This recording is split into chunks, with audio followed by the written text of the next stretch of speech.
안녕하세요. 국리지입니다. 네, 오늘은 제가 며칠 전에, 한 이틀 전이었죠. 오리지널 프로사에서 공개한 FDM 3D 프린터의 새로운 모델을 공개를 했는데요. 그 영상을 보면서 굉장히 놀랐어요. FDM 3D 프린터는 이제 뭐 다들 뻔해지고, 뭐 그냥 그다지 발전이 없는 것 같다라고 생각을 했는데, 프로사에서 내놓은 이 영상 보면서 정말 놀랬거든요. 그러면서 한번 그 구독자님들하고 같이 한번 보면서 소위 리액션 영상을 한번 남겨보려고 합니다. 같이 보시면서요, 어떤 부분이 또 특색이 있는지 제가 다시 한번 보면서 또 멈춰가면서 이렇게 한번 와 보도록 하겠습니다. 영상 같이 한번 들어가 볼게요. 자, 영상을 좀 키우고요.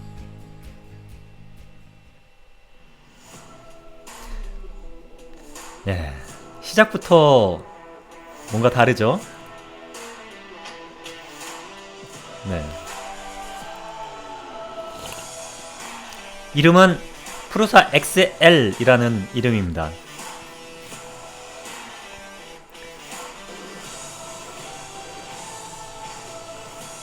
네, 이번 이 모델은요, 코어 XY 방식이라고 되어 있습니다. 그동안에는 프로사 방식 하면 전형적인 그 베드가 앞뒤로 왔다 갔다 하는 그런 방식이었는데요. 프로사에서도 코어 XY라고 하는 방식을 채택을 했다는 게 좀 특이합니다. 다른 영상 인터뷰에서 보면 이 조세 프로사가 이런 대형으로 갈 때 사용할 수 있는 또 좋은 어떤 구동 방식이 코어 XY다, 이렇게 인터뷰한 게 있었는데요.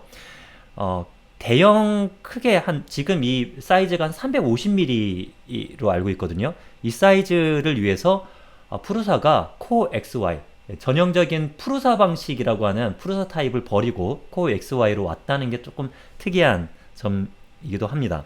자, 계속 이어가 보겠습니다. 네, 여기 사이즈가 나오는데요. 36, 36, 36 정방형으로 되어 있습니다. 14인치, 14인치, 14인치. 굉장히 크죠. 우리가 보통 기존 프린터들이 보통 220 x 220 이렇게 돼 있죠. 그런데 이거는 상당히 큰 사이즈입니다. 360, 360이면 얼굴의 어떤 헬멧 같은 거를 그대로 출력할 수 있을 정도의 사이즈고요. 그동안에 좀 사이즈 때문에 프로사 프린터에 대해 아쉬웠던 분들에게는 좀 굉장한 소식이 될 수 있을 것 같습니다. 그런데 사실 이렇게 크게 키우는 거는 그다지 어렵지 않죠. 그래서 다른 대안도 많은데요. 그 다음부터가 되게 쇼킹한 내용들이 이어졌습니다.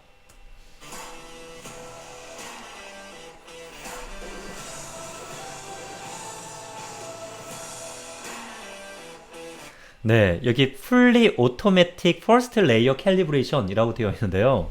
한번 보도록 할게요.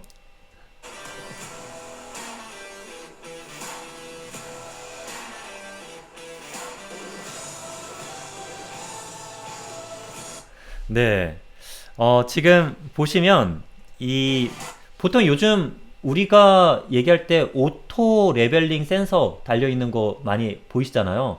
그 오토 레벨링 센싱을 할 때 꼭 해줘야 되는 게 있습니다. 오토 레벨링을 하더라도 결국에는 매뉴얼 레벨링의 감각은 알아야 된다. 왜냐면 A4 용지 넣고 이렇게 쓱싹거리는 그 단계 오토 레벨링에서 한 번은 하잖아요. 바로 Z 프로브 옵셋 값을 설정해 줘야 되기 때문인데요. 여기서는 진짜 풀리 그런 것도 전혀 하지 않아도 된다라고 이렇게 얘기를 하고 있습니다. 그 방식이 이게 되게 또 특이한 건데요. 이 왼쪽에 있는 화면을 보면 아날로그 로드셀 센서라고 하는 거를 적용을 했다고 합니다.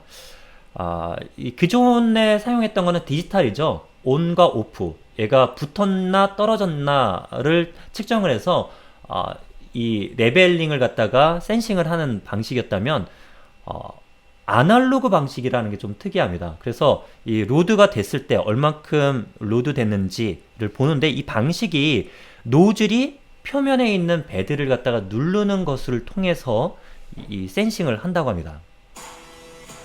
네. 그래서 여기서 나오는 것처럼 라이브 어드저스트 Z 그러니까 Z 프로브 옵셋 값을 만져줄 필요가 없다라고 하는 얘기죠. 그리고 프루사 프린터에서도 Z 프로브 옵셋은 하지 않았지만 이렇게 미리 위자드를 실행시키면 캘리브레이션 과정을 분명히 했었습니다. 그런데 그것조차도 안 하겠다라는 건데요. 이 방식을 보니까 노즐이 베드를 눌러서 이루어지는 방식 같습니다. 근데 약간 좀 우려되는 부분, 그냥 직접 써보면 좀 다를 수 있겠지만 지금 생각에는 이 노즐이 베드를 누르거든요. 그때 필라멘트가 관건일 것 같습니다. 필라멘트가 일단 온도가 안 올라간 상태에서 레벨링을 한다면 필라멘트가 딱딱한 게 높이 간섭을 일으킨 건 당연하겠죠. 그래서 아마도 온도를 높인 다음에 진행을 할 것 같습니다. 일반적인 레벨링, 이런 이 노즐을 이용한 레벨링에서는 다 그런 방식을 쓰는데, 온도를 올리고 했을 때는 필라멘트가 줄줄줄줄 새서 이 베드 표면을 갖다가 지저분하게 만든다라는 게 하나의 문제점 중에 하나고, 이랬을 때 물론 이 오리지널 프루사 엑셀은 괜찮지만 이 방식이 베드 자체가 열을 가하게 되면 이게 눌려서 변형이 생기는 그런 재질도 있을 거 아니에요. 그런 경우에는 쓸 수가 없다라는 단점이 있는데, 프루사가 가지고 있는 이 텍스처 베드라든지 이런 데 적용을 했을 때 그런 문제를 어떻게 해결했는지가 저는 조금 궁금한 부분이 있습니다. 자, 계속해서 보겠습니다. 네, 완벽한 첫 레이어를 보여준다. 자, 그리고 이제 혁신 중에 하나, 누구든 한 번은 생각했을 것 같은데 모듈러 베드 디자인이라고 하는 겁니다. 보통 크기가 커지게 되면 베드도 사이즈가 커지고, 그렇게 되면 당연히 히팅에 의한 열 변형이 생기게 됩니다. 그런데 이것을 어떻게 해결하려고 했느냐, 바로 이걸 나눴다는 거죠. 36이니까 4x4로 16개로 나눴으니까 9, 36. 하나가 90mm짜리인 블럭 판으로 16개로 나눈 겁니다. 자, 그리고 이거를 자, 지금 다시 한번 보겠습니다. 네, 지금 이게 하나씩 켜지는 것을 보이고 있죠. 실제 라이트가 들어가는지는 않겠죠. 라이트 기능은 없을 텐데 아마 그래픽적으로 보이게 하려고 이렇게 표현해 준 것 같습니다. 이거는 내가 만일 센터가 아니라 옆에 모서리 정도의 작은 출력물을 할 때는 베드 전체를 히팅할 필요가 없습니다. 아시다시피 3D 프린팅, FDM 3D 프린터에서 한 에너지의 절반 정도를 차지하고 있는 게 베드 히팅이잖아요. 그러다 보니까 이 크기가 커지게 되면 히팅하는 공간이 많아지게 되면서 이게 에너지 효율에는 많이 떨어질 수 있는데, 프루사는 이렇게 해결한 겁니다. 모듈러로 해서 3D 프린팅이 출력되는 위치에만 히팅이 가해질 수 있도록 한다고 하는데, 이게 소프트웨어적으로 혹은 이 펌웨어에서 이걸 어떻게 컨트롤하는지도 굉장히 궁금합니다. 노즐이 이동할 때 바닥 레이어를 G코드로 인식을 먼저 한 다음에 이걸 해주는 것인지, 그걸 슬라이서에서 해주는지, 아니면 어떻게 해줄지 되게 궁금한 부분이 있습니다. 어쨌든 바닥 레이어가 안착되는 부분은 히팅이 잘 될 수 있도록 이렇게 설계하고 컨셉을 가지고 실제 구현해냈다는 것에 되게 놀라움을 금할 수 없었고요. 그리고 여기서 이거의 장점을 얘기하고 있는데요.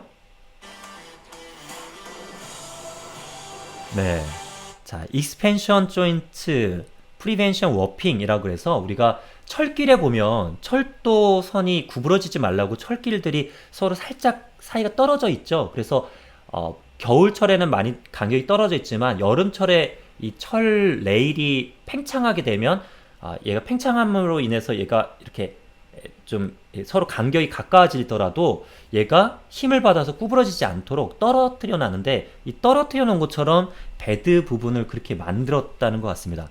그래서 이렇게 되는 거죠. 네, 이렇게 큰 거 하나는 이렇게 휘게 되는데, 이 모듈러로 돼 있어서 떨어져 있기 때문에 휘지 않는다라고 얘기하는 겁니다. 그래서 출력할 때 보면 엣지 쪽에 잘 맞았는데 센터로 가게 되면 올라가거나 아니면 움푹 들어가거나 하는 현상들을 여기서는 찾아볼 수 없게 만들었다라는 것 같습니다.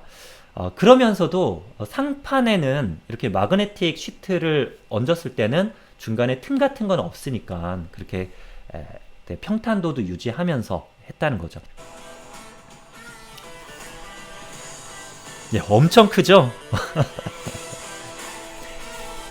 네, 이제 드디어 나오네요. 넥스트루더. 오리지널 프루사에서 이름을 붙인 새로운 익스트루더입니다. 익스트루더 하면 E3D에서 정말 다양한 시도들을 많이 그동안 해오고 있었는데요. 그 프루사에서 이번에 내놓은 이 방식은 기존에 우리가 익스트루더 업그레이드를 막 하다가 듀얼 기어 익스트루더에서 조금 또 최근에 좀 새로운 방식도 막 나오고 하고 있는데 그 중에 여기서 넥스트루더라는 거를 선보이고 있습니다. 이 구동 방식이 조금 특이해요.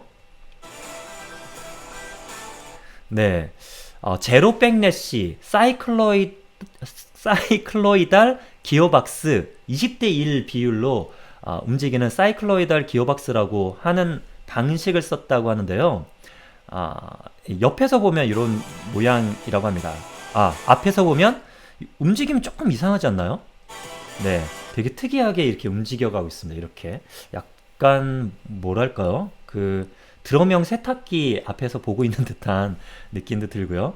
자, 이런데 옆에서 보면요, 네, 이렇게 생겼습니다.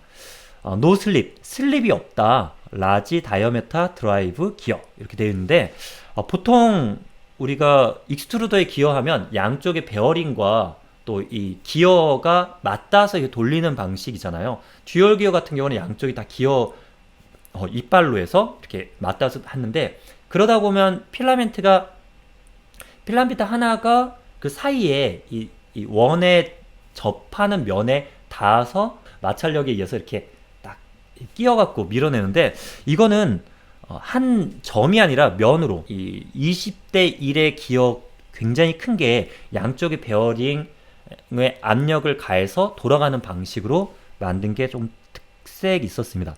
한번 볼까요? 네.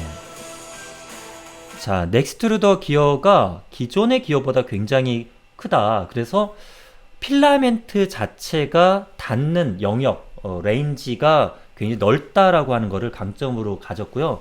실제 제가 그 큐라 영상에서 플렉서블 필라멘트를 사용을 할 때는 얘가 압출량이 달라진다. 그 달라지는 이유가 이 닿는 부분에 눌리는 부분의 면적이 그러니까 눌렸기 때문에 이 중심으로부터의 거리가 달라지고 그리고 한번 돌아갈 때 원주의 길이가 달라지기 때문에 압출 길이가 달라진다. 그래서 플렉서블 같은 경우는 실제 100을 압출시키면요, 플렉서블한 정도에 따라서 뭐 90 혹은 80까지도 굉장히 압출량이 줄어드는 걸 볼 수 있었습니다. 그런데 얘는 그런 부분을 없앴다라고 설명하고 있습니다. 그래서 실제 이 프린터를 사용하게 되면 과연 플렉서블 필라멘트도 그런 부분의 슬립이라든지 아니면 이 눌렸을 때 이 압출량 변화가 없을까 이것도 되게 궁금한데요.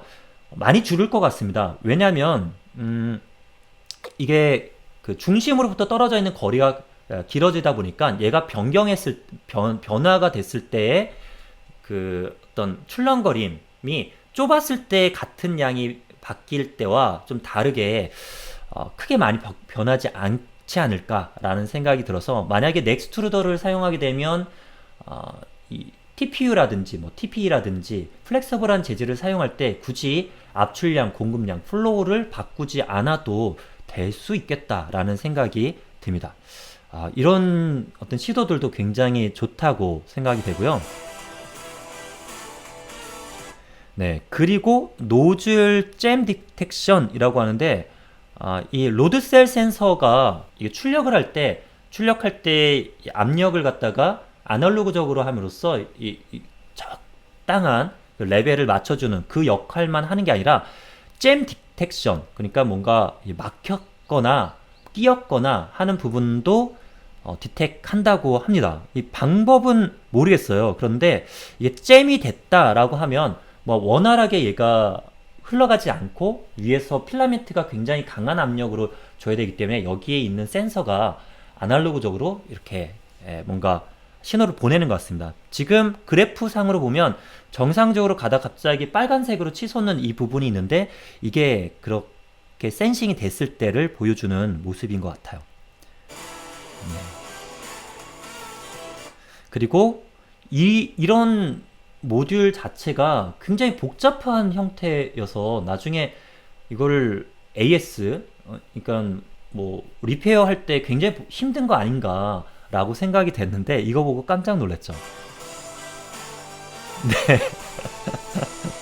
네, 그냥 이렇게 빼고 싹 빼니까 바로 빠지는 형태여서 너무 놀랐고요.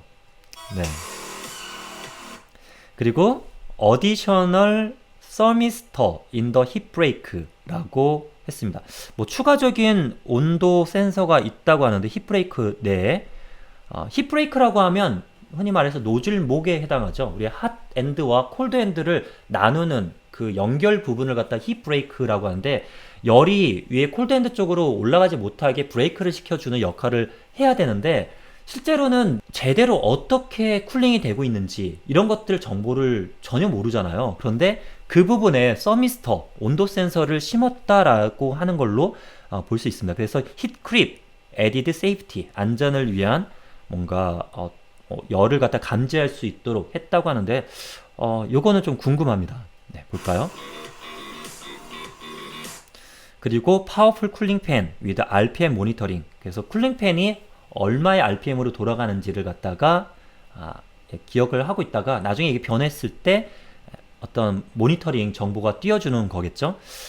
저는 3D 프린팅, 특히 FDM 방식의 프린터에서는 이 핫엔드의 뜨거움과 마찬가지로 이 콜드엔드의 아주 냉각 부분이 굉장히 중요한 출력 품질에 있어서 중요하다고 생각을 하는데요. 그런 면에서 이런 부분들을 모니터링 할 수 있게 했다는 점에서 되게 좋은 컨셉 같습니다.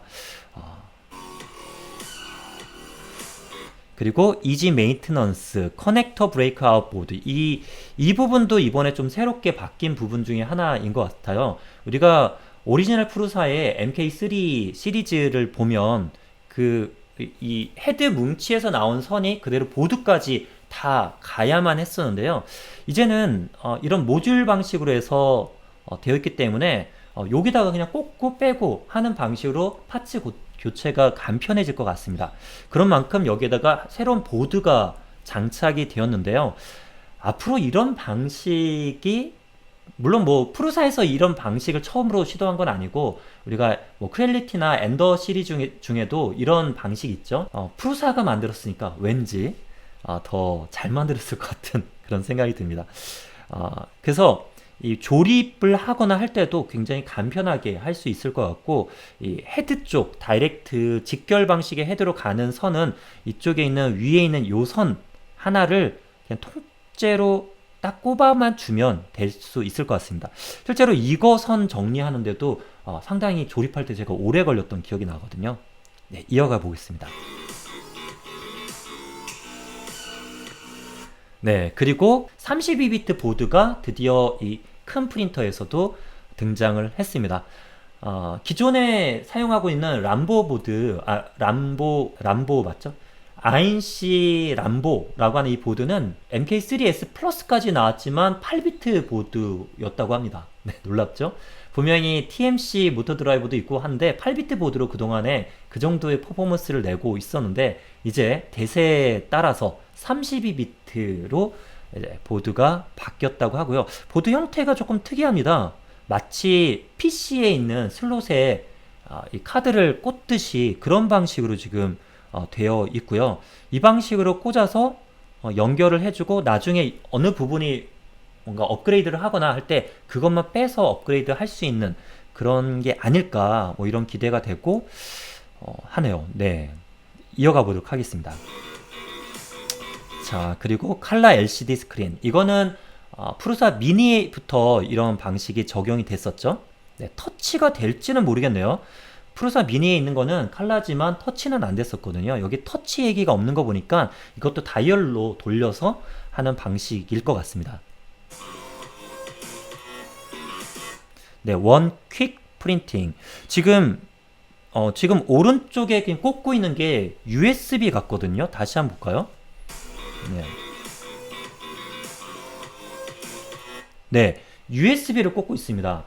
아, 이번에 기대되는 부분 중에 하나는 우리가 3D 프린팅 할 때 크게는 SD 카드 그리고 USB 두 가지를 썼잖아요. 그런데 대부분의 우리 그 보급형 저가 조립 반조립형 프린터들은 SD 카드를 썼습니다. 뭐 마이크로 SD 카드 쓰든지 이렇게 큰 거 쓰든지. 그런데 좀 완성형 프린터들 같은 경우는 USB를 사용하거든요. USB를 사용할 때 장점 중 하나, 그리고 USB로 많은 회사들이 가고 있는데, 그거는 USB를 꽂게 되면 USB를 끝까지 꽂아 놓을 필요 없이 USB에서 얘가 프린터로 전송하는 스텝을 하나를 하고, 그래서 그 뒤부터는 USB를 빼도 여기 이미 전송되어 있는 파일로 프린팅이 진행이 되기 때문에 USB를 또 다른 파일을 저장해서 대기하는 이런 용으로 쓸 수도 있고 해서 USB 타입이 되게 마음에 든다라고 완성형 프린터들 볼 때마다 생각을 했었는데요. 이 프루사에서 나온 이번에 엑셀 프린터에서도 USB를 사용하는 걸로 나와 있습니다. 그래서 이것도 과연 꽂아놓고 신경 안 써도 되는지 그것도 좀 궁금합니다. 네, 미리 보기가 되어 있고요. 그리고 프루사 커넥트 네트워크 커넥티비티라고 되어 있는 부분에서는 네트워크 상에서 출력이나 이런 모니터링을 할 수 있고 출력도 시킬 수 있고 하는 것 같습니다. 근데 뭐 이거를 라즈베리 파이를 이용해서 옥토프린트 사용하시는 분은 뭐 이미 하고 있는 거기 때문에 새로울 거는 없는데 프루사에서 이거를 통합해서 관리를 해줄 수 있기 때문에 뭔가 좀 개선되고 더 나은 점이 있을까 뭐 이런 생각은 있는데 그래도 저는 아직은 옥토프린트 쓸 것 같습니다. 그리고 프루사는 그동안은 계속 이 리니어 베어링을 사용을 했었거든요. 이 리니어 베어링으로 했는데 이번에 처음으로 LN 가이드를 채용을 했습니다.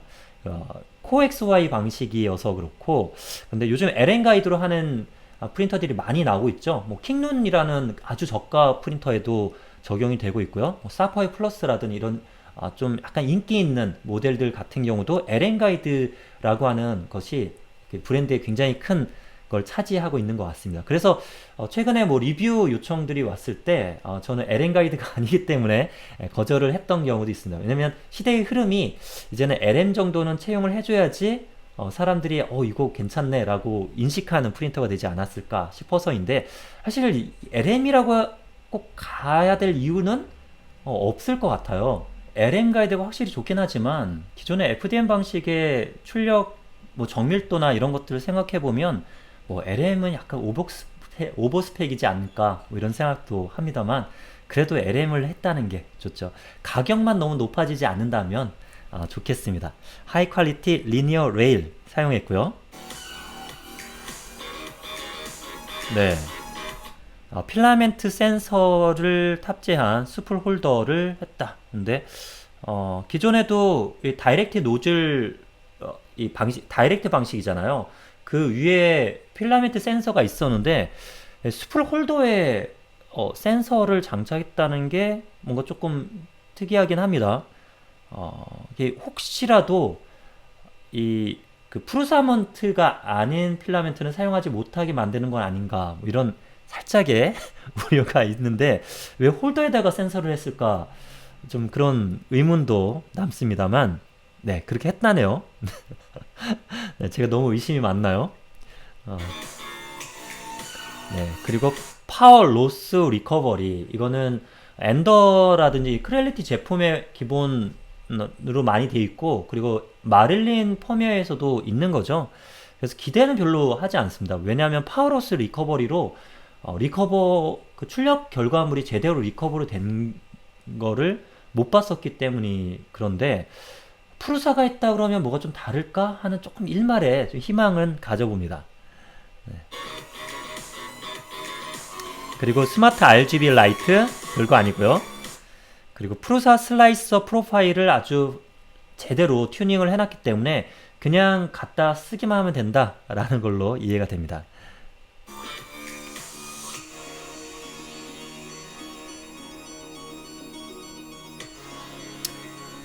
네, 그리고 네, 앞에 나왔던 거는 그냥 뭐 뻔한 이야기인 것 같고 옵셔널 애드온 더 추가되는 게 있긴 한데 shipping하기 전에 공개를 하겠다라고 한 거고 약간 커튼 같은 게 올라와 있는데 이게 그 박람회에서 인터뷰한 그 유튜브의 영상들을 보니까 이게 밑에 원래는 이렇게 내려가 있다가 이게 드르륵 하면서 위로 올리더라고요. 그래서 자석 방식으로 탁 부착하면 안에가 약간 챔버 형태로 외부 온도에 민감하지 않도록 하는 그런 방식인데 이것도 아이디어가 되게 좋은 것 같습니다. 그냥 드르륵 하면서 이렇게 탁 떨어져 있다가 이게 물결이 돼 있죠. 그래서 쭉 올리면 착각 붙으면서 챔버 밀폐 구조로 되게 만드는 거. 대신에 상단 부분은 덮는 거는 별도로 준비를 해야 될 것 같아요.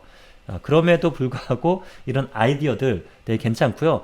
이 프린터 방식을 보면 앞에가 뚫려 있고 앞쪽 기둥이 없습니다. 뒷부분 절반 뒤부터 이렇게 되어 있는데 그것도 출력물을 꺼낼 때 좀 간편하게 꺼낼 수 있도록 약간 개방감을 준 방식이라고 합니다.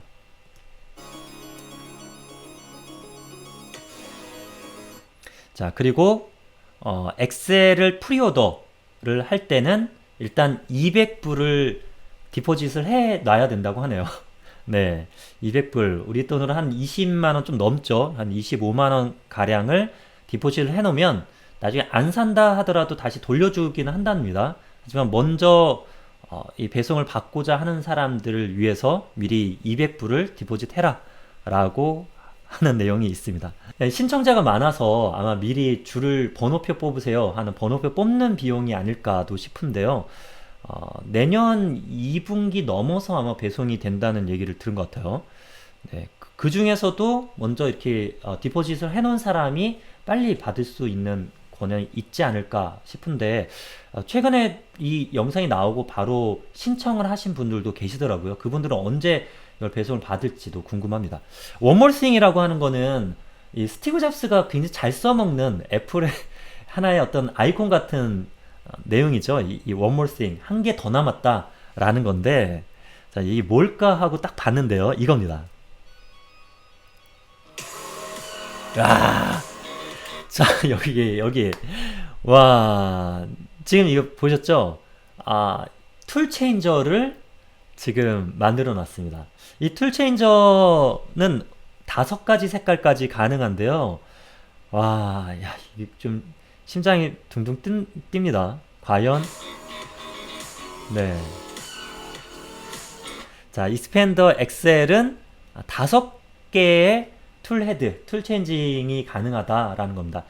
기존에 뭐 MMU 같은 걸로 해서 원 노즐 멀티 익스트루더를 통해서 출력하는 방식을 했었는데 이제 대형 프린터가 되고 그리고 이거를 적용을 했는데 바로 툴 체인징 방식을 적용을 했습니다. 저는 툴 체인징을 해보질 않았기 때문에 그냥 들은 얘기로는 얘가 이 온도라든지 이런 걸 계속 가열해 놔야 되고 뭐 이런 어떤 좀 단점만 많이 들은 것 같아요. 실제로 프루사가 툴 체인징 방식을 사용하게 되면 어떻게 구현해 냈을까 되게 궁금한 부분이 있는데요. 일단 툴 체인징을 통해서 5가지 색깔을 하는데 제가 그 프루사 사이트에 가서 배송을 확인을 해보니까 이 툴 체인징이 없는 그 원 노즐 방식은 거의 2,000불 1999불이니까 2,000불이죠. 2,000달러의 판매 가격이 책정이 되어 있었습니다.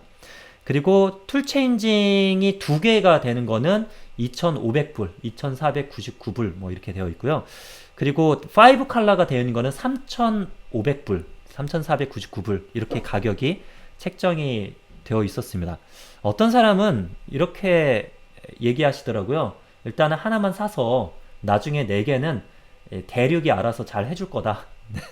대륙이 워낙 이런 걸 카피를 또 빠르게 하기 때문에 그 배송 받을 때쯤 되면 이미 대륙에서 만들어서 그 클론 제품이 나와 있어서 좀 저렴하게 업데이트 하지 않을까 뭐 이런 기대를 얘기하신 것 같은데요. 프루사는 오픈소스 기반으로 모든 이런 도면이나 이런 게 공개가 되어 있기 때문에 그런 것들이 가능할 수 있을 것 같다는 생각이 들고요. 5 헤드를 위해서 1,500불을 더 추가로 지급해야 되는데 그 노즐 4개를 더 추가하는 걸 위해서 150만 원을 더 추가하는 게 사실 좀 부담이 될 수도 있습니다.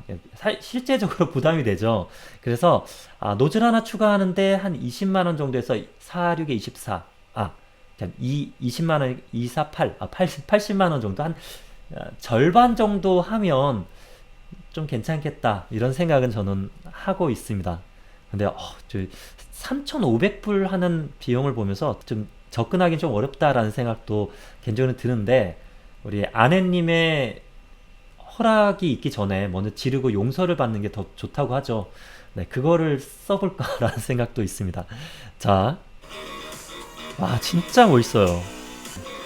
자, 여기. 자, 이렇게 툴 체인징을 하는데 그 다음이 정말 중요합니다. No more tedious calibration prints. 이게 기존 방식의 캘리브레이션 방식이었습니다. X, Y를 서로 다른 색깔에 대해서 이렇게 출력해보고 캘리브레이션을 해주는 이런 방식이었는데 완전 달라졌어요. 이제 이렇게 지저분하고 아주 뭐 이런 게 아니라 우리 완전 스마트하게 풀리 오토매틱. 자, 와, 이거 일단 툴 체인징 방식에서 툴이 계속 바뀌잖아요. 그냥 노즐 뭉치가 바뀌기 때문에 X, Y의 위치 값이 변할 수 있고 그리고 Z 위치도 바뀔 수가 있습니다. 그래서 그거를 다 옵셋 값으로 캘리브레이션을 해줘야 하는데 이 센터에 있는 게 뭐죠? 뭔가 이렇게 결합을 해놓은 것 같아요. 이 결합이 이 캘리브레이션을 위한 이런 장치인데 여기에 노즐이 그 노즐에도 센서가 있다고 했었잖아요. 그 앞에 이 프레셔 압력 센서 그 아날로그 방식의 센서를 이용해서 얘가 부딪히는 겁니다. 부딪혀 갖고 위치를 아는데 미쳤어요. 볼게요. 네, 이렇게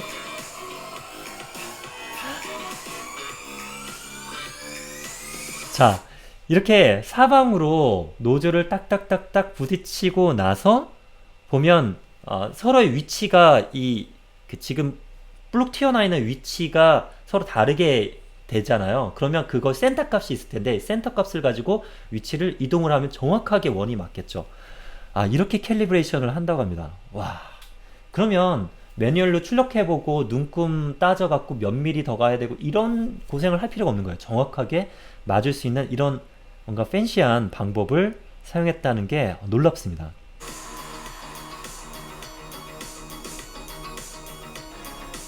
자, 그래서 이렇게 멀티 컬러로 하게 되면 물론 이거는 그냥 컨셉으로 만든 놓은 거겠지만 보면 타워가 없잖아요. 타워 없이도 출력할 수 있다는 걸 보이는 것 같은데 이 툴체인저를 갖고 계신 출력하신 분들에게 여쭤보면요. 이 툴체인지를 하더라도 타워는 필요하다라는 얘기를 좀 하십니다. 왜냐하면 거미줄 문제 때문에 툴을 뺀 다음에 저쪽에다가 장착을 해놓고 그 사이에 온도를 높이면 안에 있는 필라멘트가 빠지고 또 이렇게 줄이 이렇게 빠지는 그 거미줄이 쭉 내려올 거 아니에요.